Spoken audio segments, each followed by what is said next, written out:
Daniel Harper sat alone at the corner table of a quiet cafe, his fingers curled around a warm cup of tea that had long since stopped steaming. The world outside the window moved fast, cars rushing, people laughing, life continuing. But at his table, time felt slower, heavier, like it had forgotten him.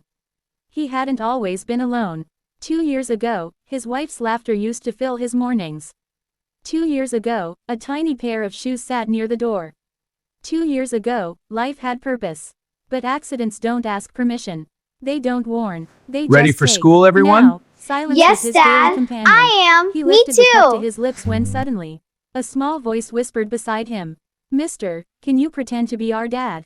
Daniel blinked. 7 little girls stood there. Different heights, different hairstyles, different backpacks, but all of them shared the same expression, fear mixed with hope. Daniel looked around. Me. One of them nodded quickly. Please, just for a minute. He Okay, stay hesitated. quiet now. Why? Is it coming? The smallest I girl think pointed so. subtly toward Look, the cafe there. entrance. Shh, watch. A tall woman stood there scanning the room suspiciously, arms crossed. That lady thinks we skipped school, another girl whispered. She said she'll call the principal if she finds us alone. Daniel looked back at them. 7 nervous faces. 7 tiny hearts pounding. 7 strangers, trusting him. He swallowed. Okay, he said softly. What do I do? Instantly, yummy? the tallest girl slipped into the seat beside him and grabbed his arm. Just drink your tea like a dad, she instructed. Another girl placed her juice box on the table. One leaned against his shoulder. One pretended to scroll on his phone.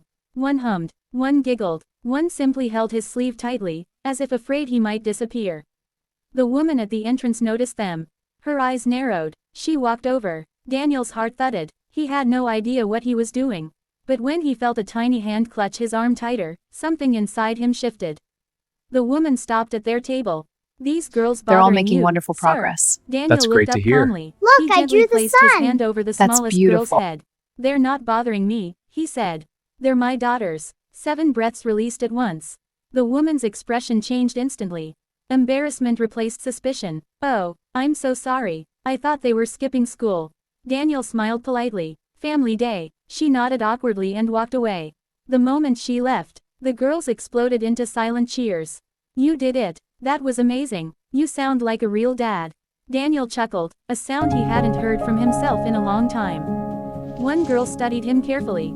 You're sad, she said gently. He froze. Children, he realized, see truths adults hide. I was, he admitted. Not right now though. The smallest girl tilted her head. Why not now? Daniel looked at them, at their messy ponytails, their crooked smiles, their fearless honesty. Because, he said quietly, for a minute, I got to be someone important again. The girls didn't fully understand his words, but they understood his smile. One by one, they hugged him. Quick hugs, warm hugs, real hugs. Then the tallest girl announced, "Okay team, mission complete. Dad saved us." They grabbed their bags and rushed toward the door. Just before leaving, the smallest girl ran back. She placed a tiny sticker on his cup. A gold star. For being a good dad, she whispered. Then she ran out. Daniel sat there staring at the sticker. His tea was still warm. But something else inside him was warmer. For the first time in 2 years, the chair across from him didn't feel empty. Because sometimes, you don't need a lifetime to change someone's heart. Sometimes, all it takes is 7 little girls and 1 minute of pretending. Sparkle's moral. Sometimes the roles we play for others heal the parts of us we thought were broken forever.